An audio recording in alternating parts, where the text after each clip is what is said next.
Hello, beautiful listener. I have another superb story from your childhood today. A towering adventure into a land above the clouds where a brave boy discovers that great fortunes and great dangers can grow from the smallest beginnings. Jack and the Beanstalk by Joseph Jacobs. Once upon a time there was a poor widow who lived in a little cottage with her only son Jack. Jack was a giddy, thoughtless boy, but very kind-hearted and affectionate. There had been a hard winter, and after it the poor woman had suffered from fever and ague. Jack did no work as yet, and by degrees they grew dreadfully poor. The widow saw that there was no means of keeping Jack and herself from starvation but by selling her cow. So one morning she said to her son, "I am too weak to go myself, Jack, so you must take the cow to market for me and sell her." Jack liked going to market to sell the cow very much, but as he was on the way he met a butcher who had some beautiful beans in his hand. Jack stopped to look at them, and the butcher told the boy that they were of great value, and persuaded him to sell the cow for them, and Jack was so silly as to consent to this foolish bargain. When he brought them home to his mother instead of the money she expected for her nice cow, she was very vexed and shed many tears, scolding Jack for his folly. He was very sorry, but, he said, he might as well make the best of his bargain. So he put the seed beans into the ground close by the side of the steep hill, under shelter of which their cottage was built, and went to bed. The next morning when he got up, he found that the beans had grown, till the beanstalks reached right over the top of the hill, and were lost to his sight. Greatly surprised, he called his mother, and they both gazed in silent wonder at the beanstalk, which was not only of great height, but was thick enough to bear Jack's weight. "I wonder where it goes," said Jack to his mother. "I think I will climb up and see." His mother wished him not to venture up this strange ladder, but Jack coaxed her to give her consent to the attempt, for he was certain there must be something wonderful in the beanstalk.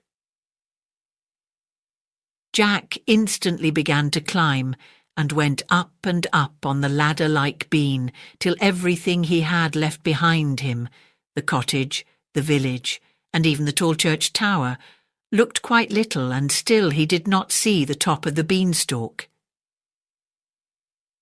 Jack felt a little tired, and thought for a moment that he would go back again. But he was a very persevering boy, and he knew that the way to succeed in anything is not to give up.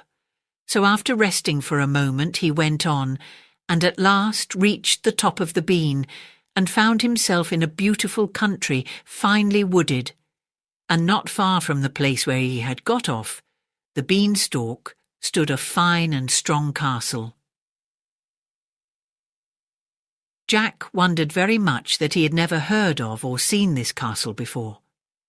But when he reflected on the subject, he saw that it was as much separated from the village by the perpendicular rock on which it stood as if it were in another land.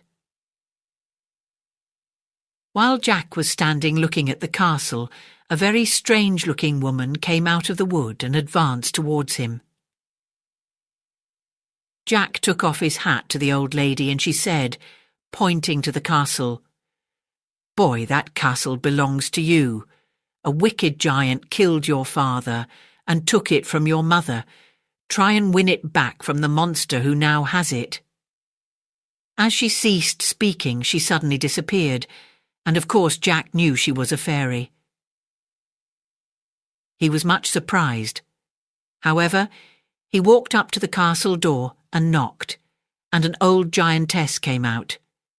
She did not wait till he spoke, but pulled him in at once, for she thought he would make a nice supper for her when her husband was asleep. Just at that moment, however, she heard the giant's step approaching, So she put Jack into a press and told him to hide there, or the giant would eat him.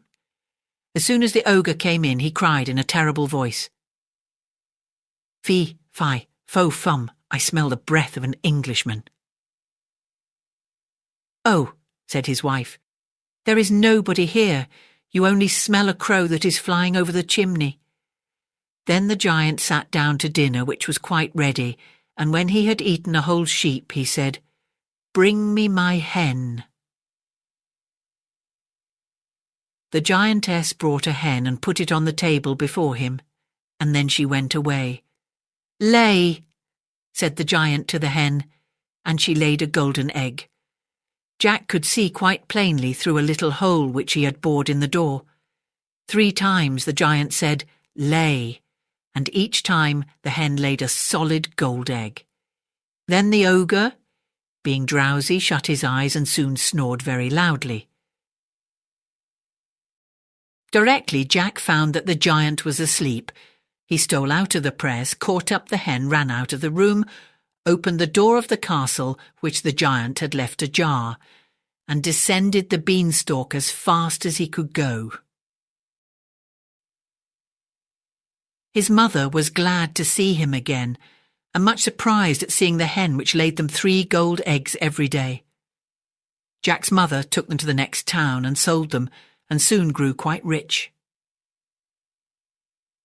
Some time afterwards, Jack made another journey up the beanstalk to the giant's castle.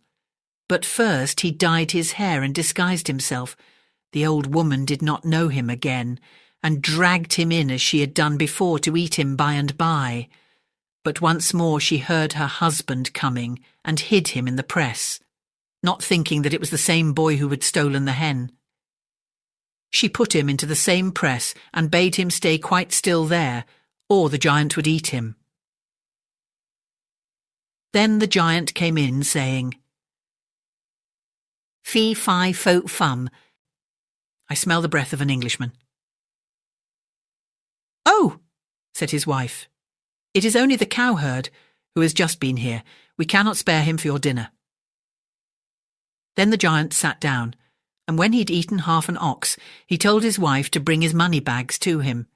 She instantly went and fetched 2 large bags full of gold, and then left him to go about her usual housework.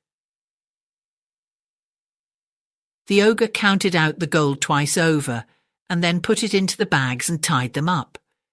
In a few minutes Jack heard him snore. He directly crept out of the press, seized the bags, and hurrying out of the castle, carried them home quite safely.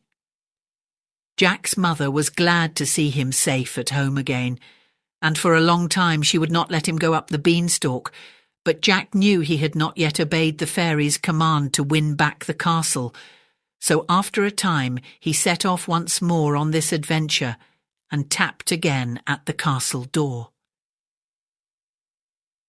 The giantess, who was very stupid, did not know him again, but she stopped a minute before she took him in. She feared another robbery, but Jack's fresh cheeks looked so tempting that she could not resist him, and so she bade him come in. But at that moment she heard her husband's step approaching. Afraid of losing her supper, the ogress at once shut Jack in the press, and she had hardly hidden him when the giant came in, saying as usual, "Fee, fi, fo, fum, I smell the blood of an Englishman." "Oh no," said his wife, "it is only the shepherd who has been up with a sheep for your dinner." The giant sat down, and when he had eaten a whole sheep, he said, "I should like some music. Bring me my harp."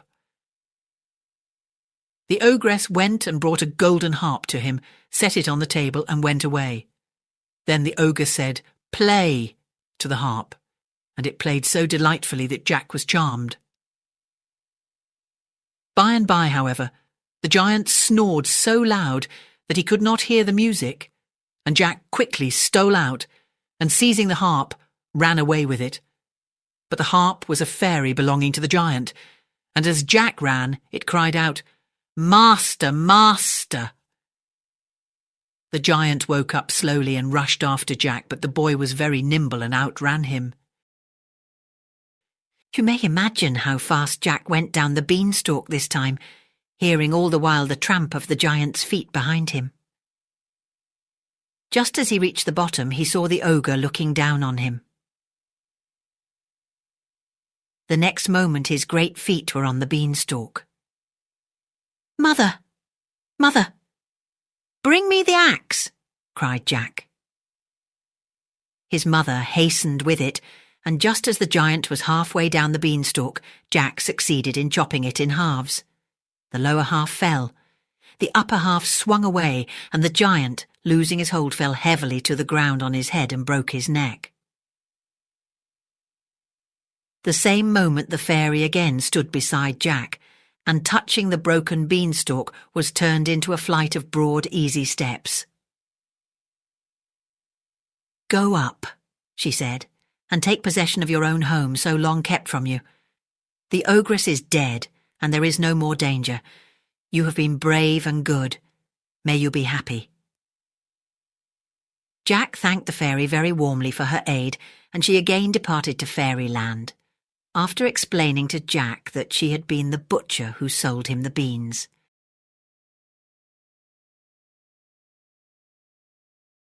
Thank you for listening.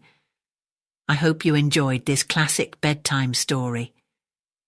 If you did, please click the like button. Subscribe to get more terrific tales delivered straight to your feed. And check out my playlist to see what's next.